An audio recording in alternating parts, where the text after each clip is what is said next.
Radhe Radhe friends, welcome to Sara classes. हम लोग study कर रहे हैं साइंस एनसीईआरटी क्लास 9th का chapter 4 structure of an atom को।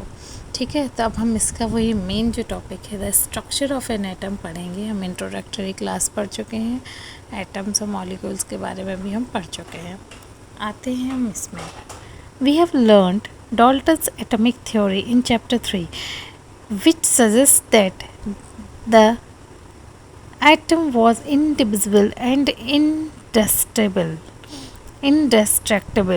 ओके यानी कि हम एटॉमिक थ्योरी को पढ़ चुके हैं कि एटम जो होता है वो इंडिविजिबल है, ना डिवाइड नहीं हो सकता और वो डिस्ट्रक्ट भी नहीं हो सकता है। But the discovery of two fundamental particles electrons and protons inside the atom led to the failure to this aspect of Dalton's atomic theory। लेकिन जब हमने फंडामेंटल पार्टिकल्स इसके जो देखे, जो कौन कौन है, इलेक्ट्रॉन्स और प्रोटॉन्स हैं, तो इन्होंने जो डाल्टन की एटॉमिक थ्योरी थी उसको क्या किया, फेल कर दिया। It was then considered necessary to know how electrons and protons are arranged within an atom. ठीक है ना। फिर ये हुआ कि ये इलेक्ट्रॉन और प्रोटॉन उस एटम के अंदर अरेंज किस तरह से रहते हैं ये। ठीक है। For explaining this, many scientists proposed various atomic models. J.J. Thomson was the first one to propose a model of the structure of an atom. ठीक है, तो जब ये हुआ कि इलेक्ट्रॉन प्रोटॉन में ये होता है कोई भी एटम डिवाइड, तो सबसे पहले ये था कि वो उसका स्ट्रक्चर किस तरह से होता है, यानी इलेक्ट्रॉन और प्रोटॉन उस एटम में किस तरह से रहते हैं।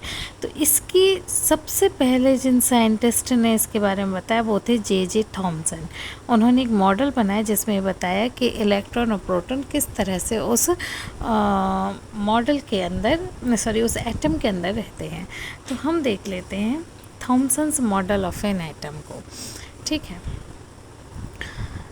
Thomson proposed to the model of an atom to be similar to that of Christmas pudding। उनका जो मॉडल था, वो जो एटम था वो क्रिसमस पुडिंग के जैसा उन्होंने बताया। जैसे कि the electrons in a sphere of positive charge were like currents dry fruits in the spherical Christmas pudding. ठीक है ना। जो इलेक्ट्रॉन है, उन्होंने बताया इलेक्ट्रॉन है, उनका जो शेप है वो कैसे स्फेयर है और कैसे चार्ज है, पॉजिटिव चार्ज है।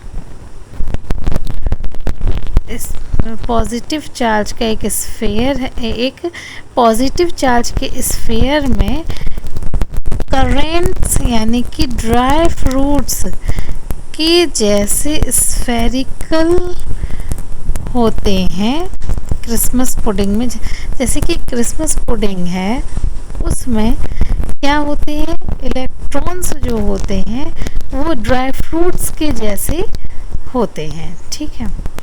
We can also think of a watermelon. हम एक वाटरमेलन की तरह भी दे सकते हैं जिसमें positive charge in the atom is spread all over like the red edible part of the watermelon, while the electrons are stuck in the positively charged sphere like the seeds of the watermelon।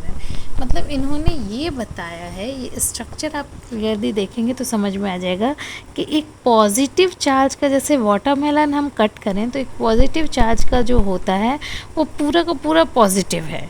ठीक है ना। जैसे कि एक watermelon है, उसका जितना भी रेड पोर्शन है वो पूरा पॉजिटिव है, और जो नेगेटिव चार्ज हैं वो बीच बीच में जैसे कि सीड होते हैं वाटरमेलन के, उस तरह से है। उसी तरह से एक क्रिसमस पुडिंग पॉजिटिव चार्ज है लेकिन स्फेरिकल शेप इन्होंने बताया है। पॉजिटिव चार्ज के एक स्फेरिकल शेप है, उसमें जैसे ड्राई फ्रूट्स होते हैं उसी तरह से नेगेटिवली चार्ज इलेक्ट्रॉन होते हैं। तो ये था थॉमसन का model, Thomson's model of an atom. तो इन्होंने क्या बताया ये हम देख लेते हैं।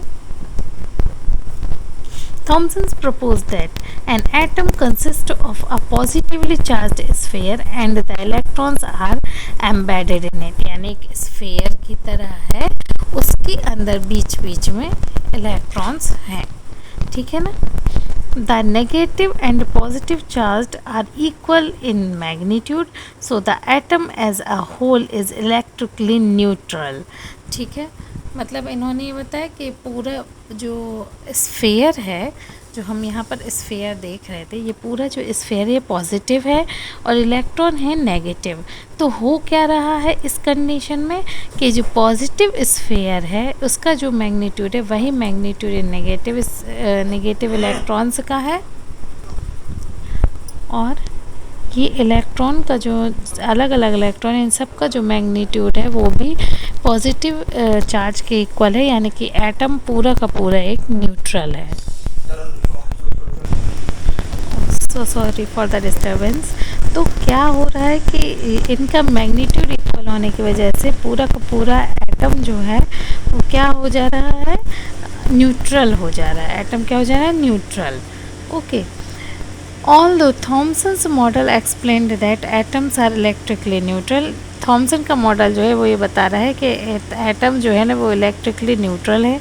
The result of experiments carried out by the other scientist could not be explained by this model as we will see below.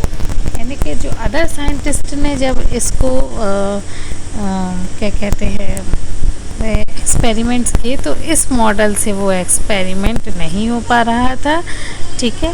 तो अब हम रदरफोर्ड मॉडल के बारे में नेक्स्ट क्लास में स्टडी करेंगे. उन्होंने किस तरह से एटम को एक्सप्लेन किया है ये बताएंगे, उसके स्ट्रक्चर को बताया है. तो आज के लिए इतना ही. यदि आपको क्लास पसंद आई हो तो please like share and subscribe my channel. Thank you once again. Radhe Radhe.